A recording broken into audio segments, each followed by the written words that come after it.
Hello everyone, welcome to a new segment called Joe's Corner. This is my corner and I'm your host, Joe. Alright, so today we're going to be looking at a deck profile. The deck's going to be a zero deck based around a very quick J-Ruler rush. I call it Zero Bomb. So, as some of you might have known, back in when we were having Grim and Alice Cluster tournaments, a deck came along that was focused on Grimia, the Savior of Youth. The basic idea was that you play Grimia very early on, or you play draw cards, a lot of Regalia, and then you play Whispers of the Abyss so that you can J-activate for basically free. It was actually a very strong deck. I think it only saw tournament play for one tournament until we switched over to Alice Cluster only. So, when I was thinking of a deck and what I wanted to do with Zero, I wanted to kind of recreate that deck. So with that in mind, it is a very similar deck list, I think, but obviously with none of the really good draw power from the Grim Cluster. So without further ado, let's get to the deck list, and let's see what we run. I'll focus on the Regalia first. So I am running 4 Laevateinn for swiftness and a lot of power. We're going to be running 3 Deathscythes. I think 3 is appropriate because we don't really need to stop the enemy from getting swiftness or imperishable, since Zero does that herself most of the time. Running 3 Excalibur the God Swords. These are also to just boost Zero's attack power when she deactivates. We're running 4 Interdimensional Vessel Apollos. These are probably, I think, the crux of the deck because they give Zero flying, which makes her pseudo-unblockable 90% of the time, seeing as she removes all of the Resonator's flying abilities and she herself gains flying abilities.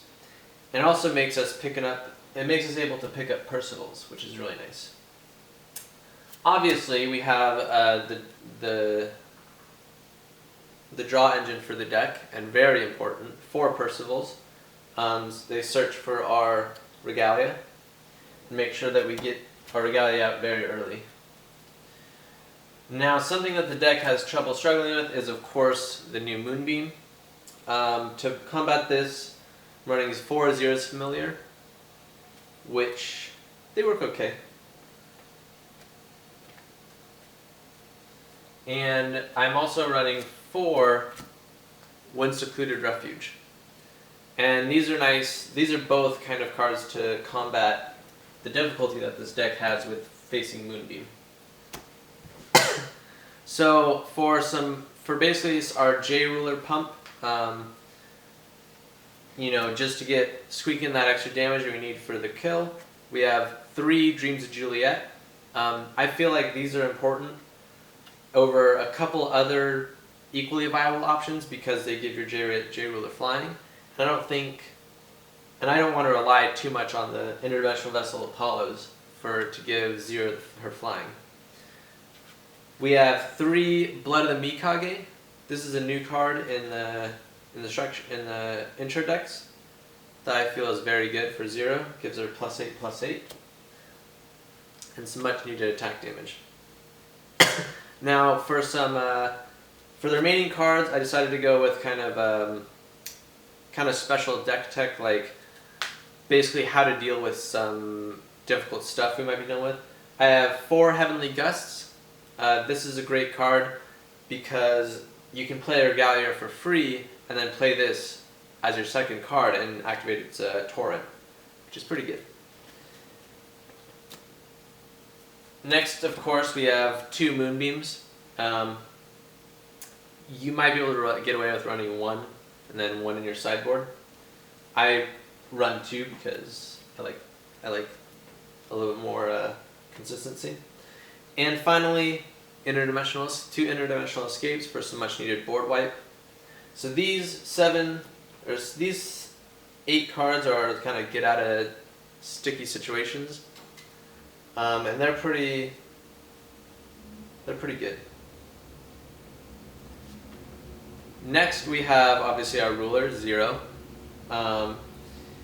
She is the most important part of the deck. She prevents J-Resonators your opponent controls from gaining basically any abilities: flying, first strike, swiftness, precision, and imperishable. And her front side is also pretty good because of her 2-cost judgment, which is why the deck works like it does. Finally, we're going to go over our stone base. I decided that obviously we want to run, want to have as great mana fixing as we can. We have a couple different colors. So I'm running 4 Rulers Memoria.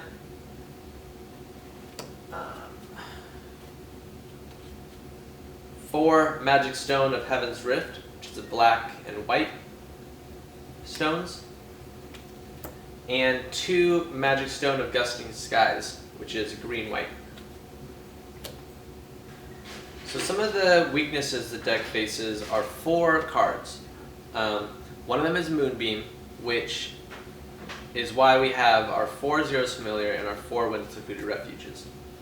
Another problem and issue that we have is Barrier of Shadows. It really hoses our Regalia and makes it difficult to add damage, and makes it very difficult to deactivate as early as we want to. And obviously, Deathscythe is another really big issue, because it makes us lose our swiftness and makes it very difficult to keep the deck as fast as it is. So to get rid of those, that's why I cited in the 4 Heavenly Gusts. The idea is that it should be fairly easy to play a Regalia and clear off all kind of their entire board. It takes care of both Barrier Shadows and Deathscythe. So the most difficult problem the deck faces is Zero herself. She has, on her front side, she has the ability to remove RJ Ruler's flying and her swiftness, which are both things that we rely heavily on. On her flip side, she has the ability to do the same thing, but it doesn't target at all. So our Zero's Familiar can't help us with that, and neither can our Wind-Secluded Refuge. The only way I can think to get around this is with a very good sideboard. Basically, like, I think Moonbeam might be able to help. Or, you know, trying to go for a more aggressive sideboard, siding out a couple of the Regalia and throwing in some more creature-focused deck, relying less on Zero and more on an actual deck. Also, I suppose you could attempt to kill the opponent in one turn, with, you know, trying to do 4,000 damage in one turn, which the deck can certainly do, but it is very difficult.